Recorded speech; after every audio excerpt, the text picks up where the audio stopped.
She texted, "I maxed out your credit card on a girl's trip to Miami.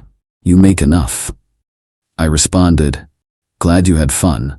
Then I reported the card as stolen and filed a police report with her texts as evidence.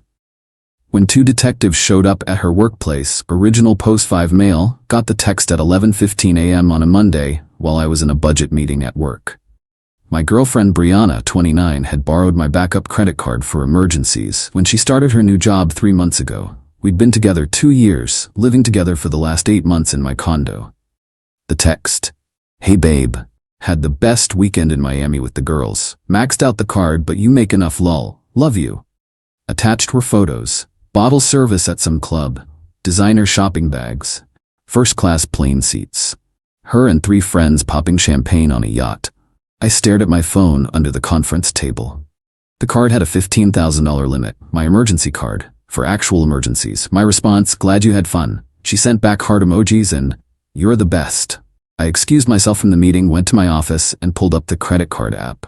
$14,847.23 in charges over 3 days. Nobu Miami, Louis Vuitton, 4 Seasons hotel suite, yacht rental, Dom Perignon at multiple clubs. Here's the thing about Brianna. She made $42 a year as a marketing coordinator. Lived paycheck to paycheck, always talking about manifesting abundance and living her best life. I made decent money as a software engineering manager, but I'm not funding anyone's Instagram fantasy. I scrolled back through our texts, found it. 3 months ago when I gave her the card. Me, "This is only for emergencies, real emergencies." Her, "Of course baby, I would never abuse this, just for peace of mind." I took screenshots of everything, the original agreement, today's confession, the charges. Then I called the credit card company. "I need to report fraudulent charges on my card." "Sir, do you have the card in your possession?" "No, it was stolen." "We'll freeze the card immediately and send you a fraud packet." "Will you be filing a police report?" "Absolutely." 20 minutes later, I was at the police station with printed screenshots. The desk sergeant looked at the evidence. She admitted to using the card without authorization. She had authorization for emergencies only. This was clearly not an emergency, and she knew the limit and deliberately maxed it out. According to her own message, yes. He shook his head. "We see this more than you'd think. The detective will want to speak with her." I filled out the report. Fraud over $10,000 is a felony in my state. Went back to work. Turned off my phone. Had 3 more meetings. Acted completely normal. Got home around 6 p.m. Brianna was on the couch, wearing new designer sunglasses, scrolling through her phone. "Hey babe, you're late. I ordered Thai food with my card since yours isn't working for some reason." "Must be a glitch," I said. She chattered about Miami while we ate, the incredible networking opportunities, and how investing in experiences was so important. I nodded along. That night, she tried to get intimate. I claimed I was tired from work, slept on my side of the bed, mentally calculating how to protect my assets. Tuesday morning, left for work early. She was still asleep, probably exhausted from her investment in experiences. Update 1, 3 days later. The detectives moved faster than I expected. Thursday, 2 p.m., my phone exploded. 63 missed calls from Brianna. Texts ranging from, "What the hell? The police are here at my work. Are you serious right now? This has to be a mistake. Call me back now. I'm being arrested. This is insane over a little shopping." Then nothing for 2 hours. Then a call from an unknown number. "Is this Mr. Me?" "Yes. This is Monica, Brianna's friend. She's been arrested for credit card fraud. She said you need to drop the charges immediately." I didn't press charges. I reported fraud. The state pressed charges. Over a credit card you gave her? Are you insane? I gave her a card for emergencies. She spent $15,000 on bottle service and designer bags. She's your girlfriend. Was. Past tense. You're seriously gonna ruin her life over money? You make 6 figures. And she makes $42,000 but spent $15,000 in a weekend. That's called theft. Monica went on a rant about how I was controlling, abusive, petty, and would die alone. I hung up. The calls started flooding in. Her mom, Deborah, her sister Alexis, friends I'd never even met, all with the same script. How could I do this? It's just money. I'm ruining her life. I need to fix this. My response to everyone: she stole $15,000 and admitted it in writing. This is a legal matter now. Got home to find Brianna's stuff still there but her car gone. She'd been released on her own recognizance but hadn't come home. That evening, Alexis showed up at my door with 2 guy friends, big dudes, trying to look intimidating. "We need to talk," she said. "No, we don't. You're trespassing. Leave now or I call the police." One of the guys stepped forward. "Just hear her out, man." I held up my phone, already recording. "I have cameras all over this building. You're on them right now. Leave, now." They exchanged looks and left, but not before Alexis said, "You have no idea who you're messing with."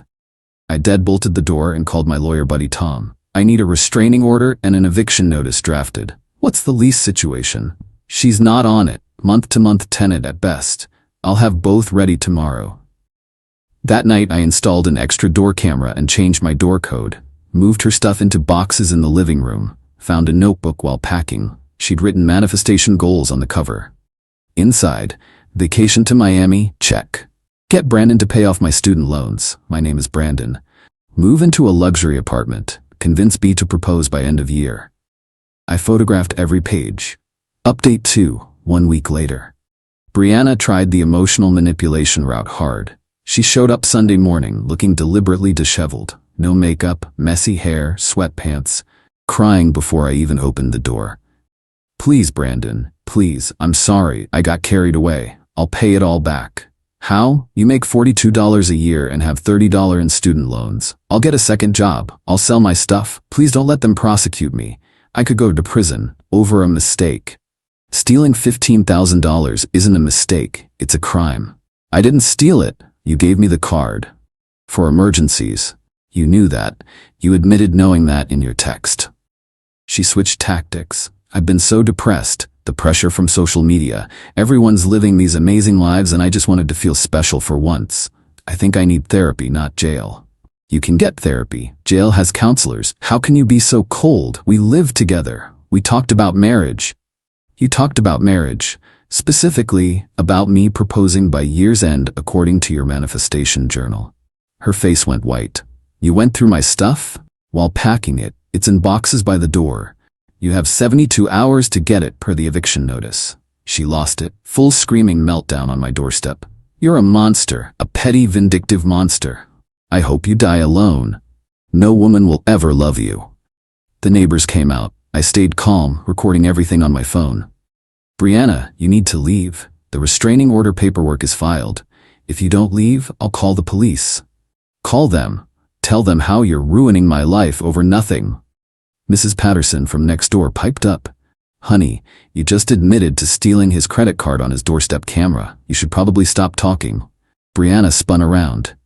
"Mind your own business, you old bat." "Old bat who used to be a prosecutor," Mrs. Patterson said cheerfully. $15,000 in credit card fraud? That's prison time, sweetheart." Brianna ran to her car and peeled out. Monday brought the escalation. Her mom, Deborah, called my office. Got through to my boss by claiming to be a client. "Your employee Brandon is destroying my daughter's life. He's vindictive and abusive." My boss called me in. I showed him the police report and texts. "Jesus, 15 grand in Miami? Is she insane?" "Apparently." "Take the day if you need to deal with this." "I'm good. Work keeps my mind off it." But Deborah wasn't done. She posted on the company's Facebook page, Google reviews, everywhere. "Brandon last name is an abuser who preys on young women." HR had to get involved. I provided all documentation. They sent Deborah a cease and desist. Tuesday, Brianna's lawyer contacted me. Not a criminal lawyer, some personal injury ambulance chaser she found. "My client is willing to settle this matter civilly. She'll agree to pay back $5,000 over 2 years if you drop the criminal charges." I can't drop charges I didn't file. The state filed them based on her written confession. "You reported it because she stole $15,000. She's facing 5 to 10 years in prison." Should have thought about that before the yacht rental. "You're being unreasonable. She's young. She made a mistake. She's 29, not 19. And it wasn't a mistake. It was deliberate theft."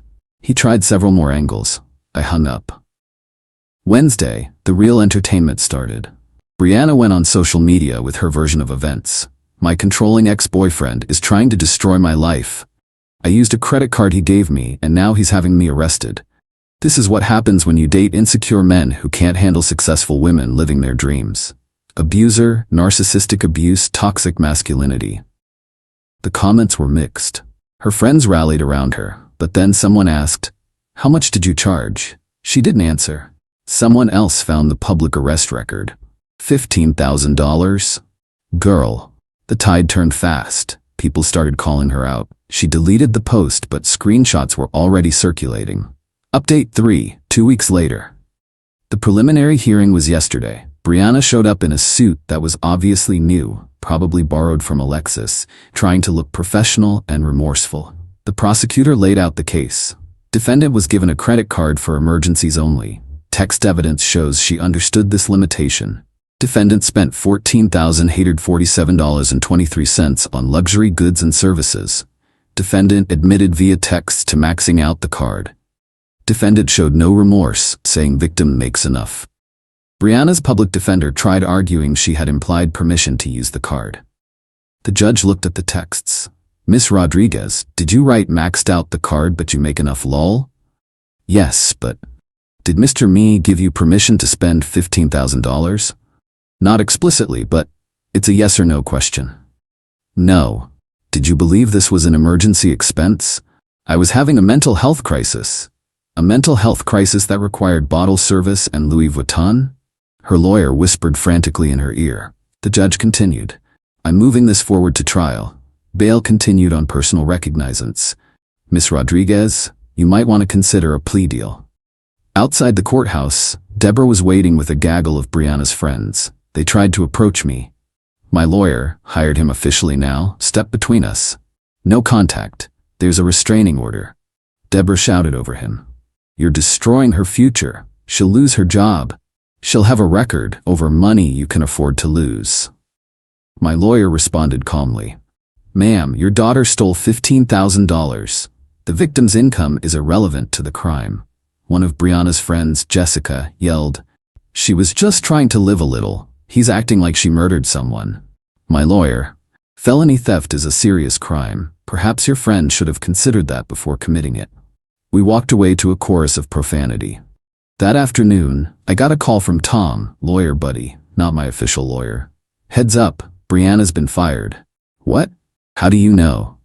"My paralegal's sister works at her company. Apparently they found out about the arrest when she didn't show up Monday.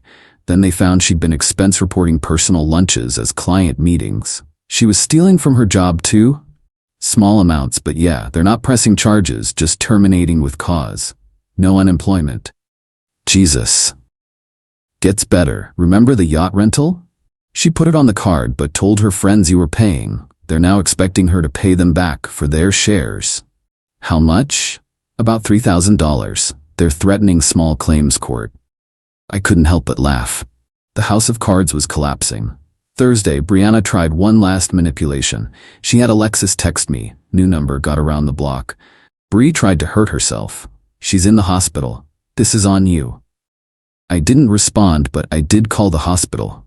No patient by her name. Called the local PD for a wellness check at Alexis's apartment. Officer called me back. "She's fine.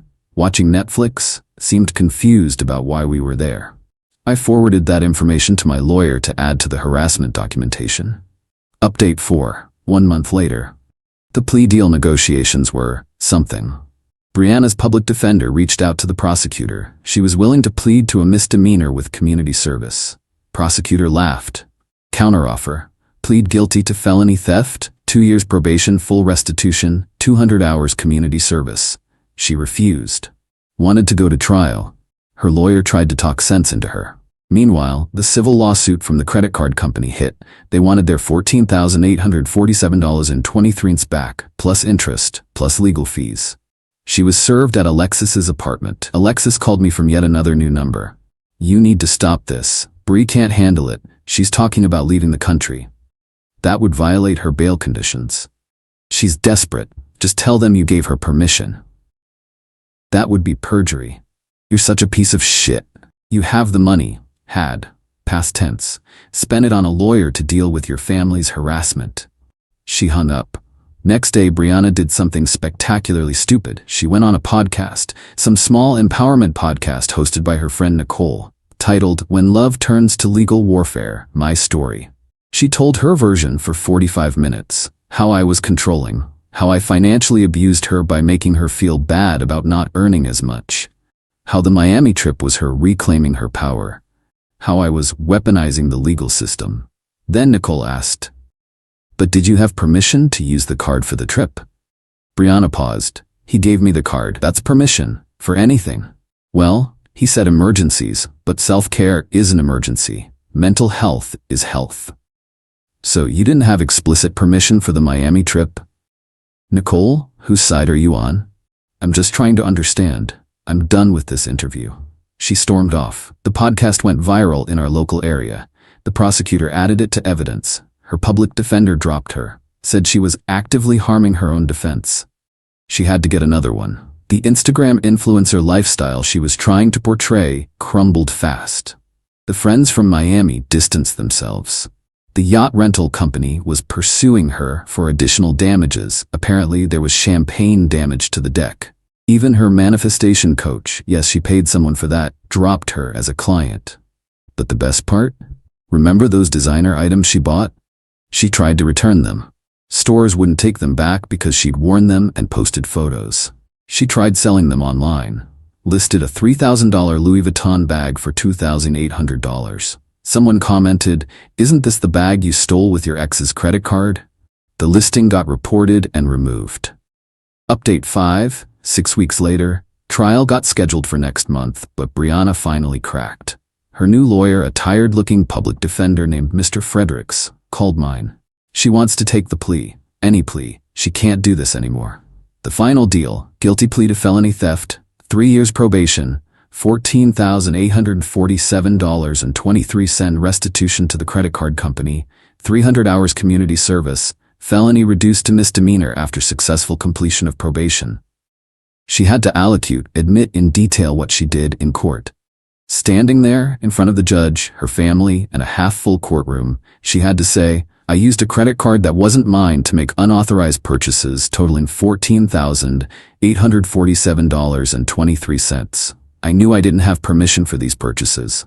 I did it anyway." The judge asked, "Do you understand you're pleading guilty to a felony?" "Yes." "Do you understand this will be on your record?" "Yes." "Do you understand you'll have to pay full restitution?" Her voice cracked. "Yes." The gavel came down. Convicted felon. Outside the courthouse, Deborah tried one more time. "I hope you're happy. You destroyed her life." "No, ma'am. She destroyed her own life. I just refused to let her destroy mine too." Brianna wouldn't even look at me. She was already on her phone, probably trying to figure out how to spin this for social media. The aftermath was swift. She couldn't get a job anywhere that ran background checks. Had to move back in with Deborah, set up a payment plan for restitution. Anthony, $200 a month for roughly 6 years. Started her community service at a local food bank. The friends from Miami sued her in small claims court and won. Another $3K she owed. The yacht rental company got a judgment against her for $5 in damages. Her Instagram went from 10K followers to 2K. Then she made it private, then deleted it entirely. Final update, 3 months later. I thought I was done updating, but the final chapter is too perfect not to share. Last week, I got a notification that someone tried to use my information to open a new credit card. Yeah, she tried it again. This time she apparently had gotten hold of an old pay stub from when we lived together and tried to use my SSN and income info to apply for a card in my name. The application was flagged because I'd frozen my credit after the initial incident. The credit card company called me to verify. I went straight to the police. Again, this violated her probation. Big time. Yesterday was her probation violation hearing. She tried to claim it was a misunderstanding, that she thought she was applying for her own card and accidentally used my information. The judge pulled up the application. She'd put her name as an authorized user on an account in my name. "Miss Rodriguez, you're asking this court to believe that you accidentally memorized your ex-boyfriend's social security number and accidentally entered his annual income instead of yours?" I was confused. Confused? You listed his employer, his exact salary, his birth date. Her lawyer just shook his head. The judge revoked her probation, sentenced her to 18 months in minimum security prison. She'll serve probably 8 to 12 with good behavior. Deborah screamed. Alexis cried. Brianna fainted. Actually fainted. As court officers helped her up to take her into custody, she looked at me with pure hatred. You destroyed my life over money. The judge interjected. No, Miss Rodriguez, you destroyed your life over money. Money that wasn't yours. She was led away in handcuffs. Deborah followed me to the parking lot, keeping her legal distance but screaming. She made one mistake. 2 mistakes, I corrected. She tried to steal from me twice. 15,000 is nothing to you. It's not about the amount, it's about the principle. You have no principles, you're vindictive. I'm vindictive. Your daughter stole from me, got caught, faced consequences, and then tried to steal from me again. But I'm the bad guy? She had no response to that. Just stood there, crying and shaking. I got in my car and drove away. Felt nothing but relief. Tom called me later that evening. You know Alexis posted about you again? Don't care. She's calling you a class traitor for sending Brianna to prison. Class traitor? Her family has more money than mine. They just refuse to pay for Brianna's BS. Yeah, apparently Deborah has a healthy retirement fund, but wouldn't cover the restitution because Brianna needs to learn. Learn in prison, I guess. The truth is, I could have absorbed the 15K loss. It would have hurt, but I could have managed. But that was never the point. The point was that she felt entitled to steal from me because I made enough. She believed my success meant she could treat me like an ATM. And when caught, instead of showing remorse, she tried to manipulate, threaten, and harass me into compliance. Then she tried to steal from me again. My new girlfriend, yes, already, met her at a cybersecurity conference, asked if I felt guilty about Brianna going to prison. No, I feel guilty. It took me 2 years to see who she really was. Would you do anything differently? Yeah. I'd have never given her the credit card in the first place. We're taking a trip to Costa Rica next month. Separate credit cards, separate rooms until we get more serious. Clear boundaries from day one. Brianna's friends still occasionally try to contact me through fake profiles. The messages range from calling me heartless to begging me to help with her commissary fund. I block them all. The credit card company sent me a letter.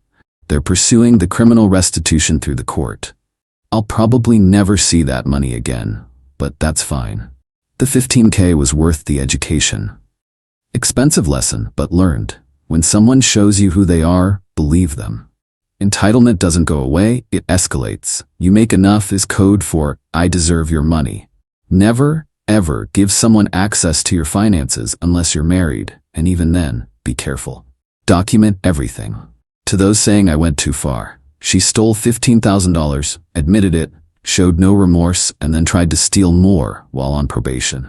I didn't go far. The law did exactly what it's supposed to do. Brianna, if you're reading this from your minimum security cell, that manifestation journal you kept, you manifested this. Congratulations.